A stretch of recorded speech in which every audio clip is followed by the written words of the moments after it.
मित्रांनो नमस्कार. हे पुस्तक वाचत होतो मी डॉक्टर खिलारी सरांचं. जे त्यांनी अमेरिकेला गेल्यानंतर सेशनमध्ये 1994ला हे संपादित केलेलं आहे. त्याच्यामध्ये एक मुद्दा मी पाहत होतो जो मला तुम्हाला दाखवायचा आहे.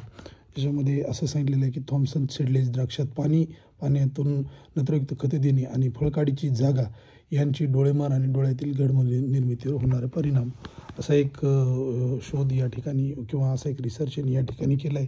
त्यांचं नाव आहे किल्वर WM आणि इतर. सो त्याच्यामध्ये क्लिअरली असं सांगितले आहे, अधिक नत्राचा वापर त्यामुळे सावली वाढल्याने अप्रत्यक्षरित्या डोळ्याची मर होते.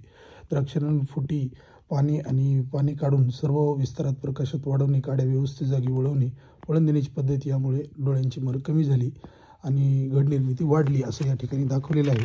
तर याच्यामध्ये त्यांनी काही कंपॅरिझनचा तक्ता दिला आहे. तुम्ही या ठिकाणी बघा, हे पाण्याची मात्रा आहे, हे नत्राची मात्रा आहे आणि या ठिकाणी जेवढे ते प्रकाशामध्ये आहे बघा, त्या ठिकाणी तुम्हाला गर्भधारणेची पर्सेंटेज जास्त दिसेल आणि डोळ्यामरची संख्या कमी दिसेल. तीच तुम्ही जर सावलीत बघितलात तर डोळ्यामरची संख्या जास्त आहे या ठिकाणी. मित्रांनो, हे पुस्तक फार सुंदर आहे. याच्यामध्ये आपल्याला आपले जेवढे अडचणी आहेत जवळपास त्याच्यावर झालेले प्रयोग किंवा बाकी गोष्टी याच्यामध्ये दिलेल्या आहेत. MRDBS कडून हे देण्यात येतं.